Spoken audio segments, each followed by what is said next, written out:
Bismillahirrahmanirrahim. Assalamualaikum warahmatullahi wabarakatuh. Perkenalkan kami dari kelompok 2.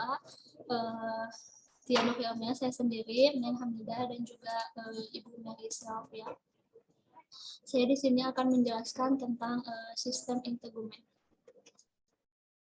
Sedikit menyinggung di dalam Al-Quran dijelaskan dalam Quran Surat An-Nisa ayat 56. A'udzubillahi minasyaitonirrajim. Innal ladzina kafaru biayatina sawfa nuslihim naran kullama najidat juluduhum bazalnahum juludan ghayraha liyadhuqul 'adzab. Innallaha kana 'azizan hakima. Artinya, sesungguhnya orang-orang yang kafir kepada ayat kami, kelak akan kami masukkan mereka ke dalam neraka. Setiap kali kulit mereka hangus, kami ganti dengan kulit yang lain agar mereka merasakan azab. Sesungguhnya Allah Maha Perkasa lagi Maha Bijaksana. Quran Surat An-Nisa ayat 56. Imam At-Tabari menafsirkan ayat ini dengan mengutip beberapa riwayat dari para sahabat. Salah satunya adalah yang diungkapkan oleh Ibnu Al-Mubarak dari Al-Hasan yang menjelaskan tentang kalimat kullama nazilat juluduhum bazalnahum juludan ghaira. Setiap kali kulit mereka hangus, kami ganti dengan kulit yang lain. Dia mengatakan kulit orang kafir terbakar dan menjadi hangus sekitar 70.000 kali dalam sehari.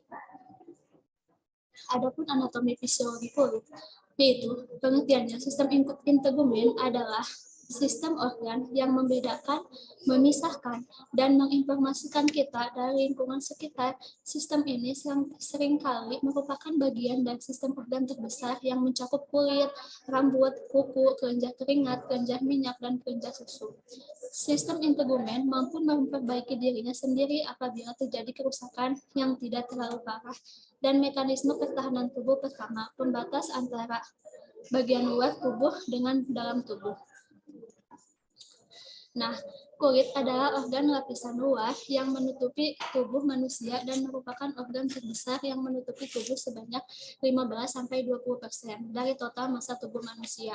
Berupa kulit, jika dibentangkan rata pada kulit bisa menutupi area seluas kurang lebih 2 meter atau selebar selimut kecil. Tetapi tidak seperti selimut pada umumnya. Sistem organ ini lembut, kuat, tahan air, dan kemampuan memperbaiki diri sendiri.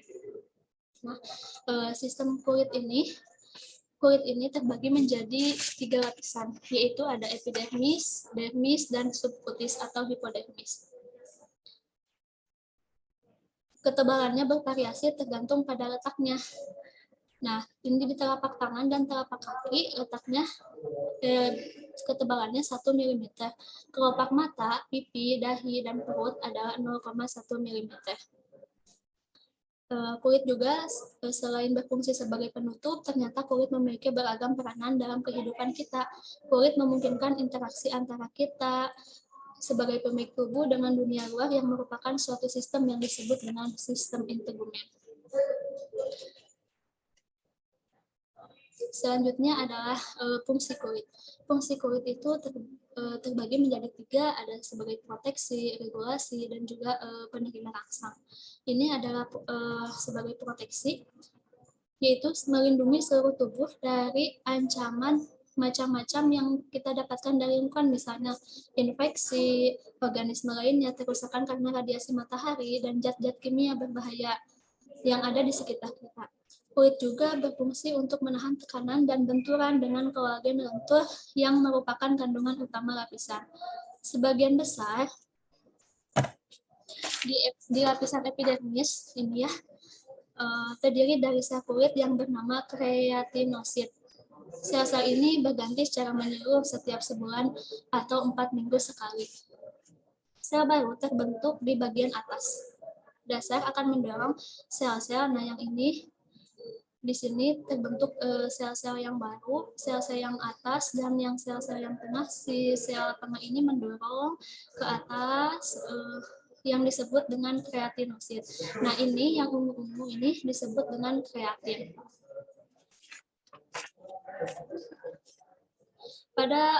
Pada proses ini, sel-sel ini membentuk lapisan-lapisan bertumpuk yang rapat, tahan air, sehingga sulit untuk dimasuki organisme-organisme penginfeksi. Namun, ketika ada organisme atau mikroba yang berhasil melewati lapisan epidermis epidermis ke dalam tubuh akan berhadapan dengan sel-sel Langerhans. Nah, ini sel-sel Langerhans. Fungsi dari sel-sel Langerhans ini yaitu untuk pertahanan terhadap tubuh kita. Sel-sel Langerhans ini akan mendeteksi mikroba penyerang dan akan memberikan sinyal kepada sel T dari sistem kekebalan tubuh. Sel T akan berinteraksi dan memicu aktivitas respon kekebalan. Jadi apa bagian terpenting kulit sebagai proteksi itu? Yaitu sebagai proteksi, pelapis, dan juga sebagai proteksi ribuan spesies dari mikroorganisme yang hidup di permukaan kulit, lipatan-lipatan, dan celah-celah pada kulit.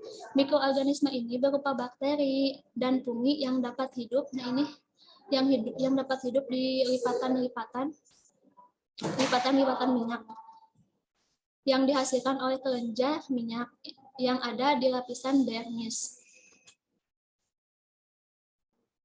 Selanjutnya adalah sebagai regulasi. Organ pendeteksi sekaligus mengatur suhu tubuh kulit dan dapat mendeteksi suhu lingkungan yang panas atau dingin yang kemudian disampaikan ke otak.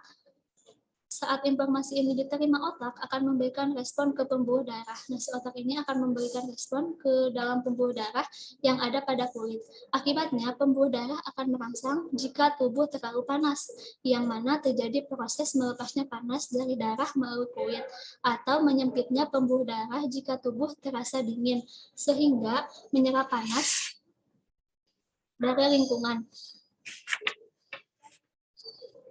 Dalam keadaan panas, kelenjar keringat akan mengeluarkan keringat-keringat melalui saluran ke permukaan kulit, memindahkan panas keluar dari tubuh. Selain itu, kelenjar keringat, rambut yang ada pada kulit juga dapat dipicu untuk menyerap atau melepaskan panas dari tubuh. Selanjutnya adalah kulit sebagai penerima rangsangan. Pada umumnya, manusia itu memiliki 5 juta follikel rambut, kecuali pada telapak tangan dan juga pada telapak kaki. Selain kelenjar keringat, rambut yang ada pada kulit juga dapat dipicu untuk menyerap atau melepaskan panas dari tubuh. Nah, ini di dalam rambut itu terdiri dari 90.000 sampai 150.000 follikel rambut. Fungsinya untuk apa? Fungsinya yaitu untuk melindungi dari kerusakan fisik dan juga radiasi matahari. Berbeda dengan panas saat suhu dingin, otot-otot yang ada pada kulit, nah ini otot-otot yang ada pada kulit atau disebut juga dengan arthrophyly muscle, yaitu otot-otot kulit menyebabkan rambut berdiri tegak. Nah, pada saat dingin, si otot rambut ini akan berdiri tegak. Dan juga kita bisa lihat ketika kita kedinginan ataupun juga kita dalam keadaan merinding, maka otot-otot ini akan menyebabkan follikel rambut ini berdiri. Itu yang dapat kelompok 2 sampaikan. Wassalamualaikum warahmatullahi wabarakatuh.